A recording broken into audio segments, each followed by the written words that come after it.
Who's mad about Lizzo? 866-801-8255. So Lizzo was at a basketball game. I think the Lakers were playing the Philadelphia 76ers. I was wondering why the Rikishi was trending today on Twitter. Who the hell is Rikishi? Rikishi is a wrestler, a former wrestler. Okay. He is a cousin of The Rock.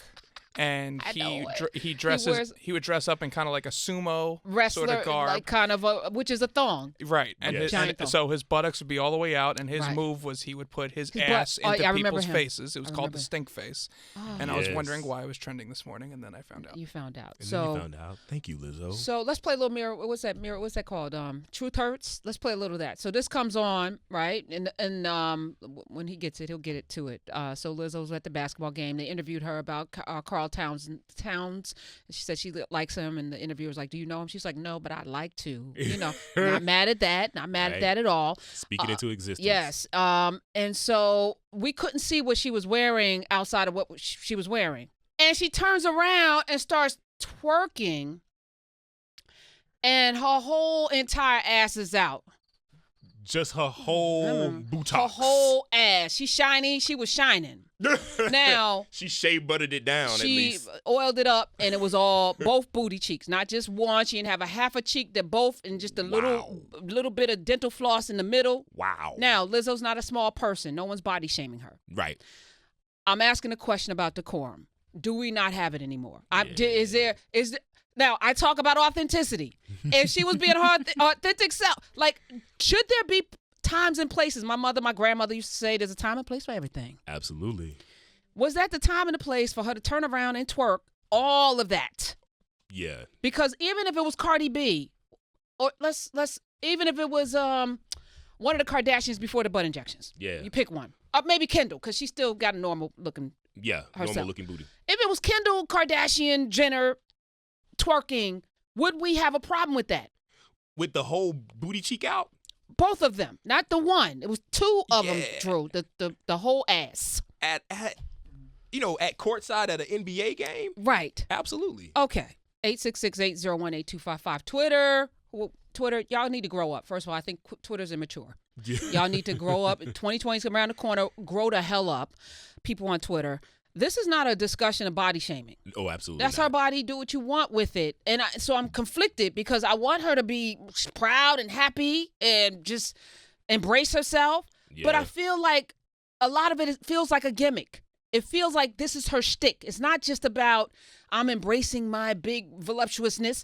It's like this is shock value.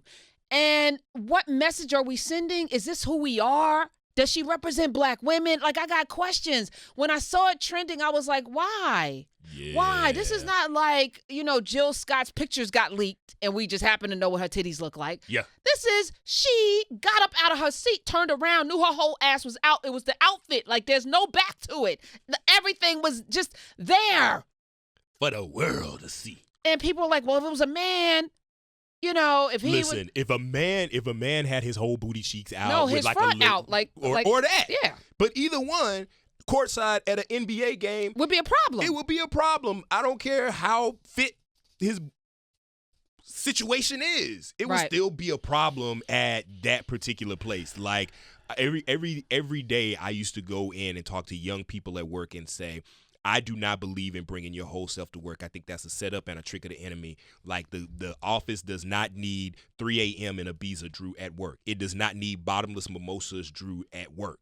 It needs my authenticity and the full gamut of my experiences and my culture and my language. But it don't need 3 a.m. and Ibiza Drew at the office. Right. And we don't need your boudoir twerk situation with the booty crack out. The crack I didn't see the crack. Two cheeks. The crack was covered by primarily the booty cheeks. 866-801-8255. I don't know. Another problem with said situation. Yeah. Is there there was once a time when people would dress to go to the airport to the nines, right? My parents still do. Yeah, there was a certain level. We were talking, I forgot, who was I talking? I talk with so many people about so many things, but there was a notion of this is how Black people show up. Like during the time when, the Apollo, I was talking with Kareem about the Apollo Theater back in the day when all of the acts would show up in suits. Yeah. Watching The Marvelous Mrs. Maisel. Everyone's dressed with the finest of threads. Yeah. And it's because we wanted, as Black people, to distinguish ourselves from the animals that they said we were. Right. So we showed up in a way that was classy. It was divine. It was, even church. I went to a church, Bethany Baptist in Newark, and they called it the Silk Stocking Church. Now, It was in Newark, New Jersey. People may not have had a lot of money, but on Sunday, you showed up. Now, I'm from the come as you are, wherever Jesus is, I am. Yeah. If you want to wear jeans and sneakers, Jesus doesn't care. But there is something to be said for a level of decorum when we show up in the world, because we do represent not just ourselves. Yeah. And I don't think that it's always a conversation about respectability politics, because we're not saying that showing up in that way is going to end racism or stop a police officer from stopping you and frisking you and potentially killing you or anything like that. But I don't think it's necessarily saying that we should put some care into how we move through the world, or is about respectability politics all the time. And I hate when people automatically assume that when you say to somebody, look nice, that it's always about respectability politics. Sometimes it's just about look nice. Right. Why do you have... So I went on this rant, maybe it was last year, because it was this homeless hair crave that was going around. The homeless hair, it's not just locks. It's not just locks. Where they literally, you can... separate, like they don't comb the hair, it's matted. The layers. The Weeknd was in that camp for a minute. Do you know what I'm saying, Drew? Yeah, I know exactly what you're saying. And I'm like, am I my mother now? Because the homeless hair, guys, and it's not a money thing, because these guys make millions of dollars. Is it a lazy thing? Is it just them being themselves? Because the Rastafarians, that's a religion. They don't cut their hair. They're Sikhs that don't cut their hair. They're Jews that don't cut their payas. As it the Tutsis. The payas, the curls on the side. They don't cut their sideburns because it's biblical. Right. There's something else. The homeless hair is to me just plain lazy. Yeah. And it was a craze among a lot of the young players in the NBA, where I'm like, all right, how far are we going with this? And Rastafarians are meticulous about their hair too. It's not, that is not a lack of hair care. They're actually very, very intentional about and meticulous about their hair care, and people who have locks are very meticulous about it. You talking about people that just waking up every day and ain't doing nothing.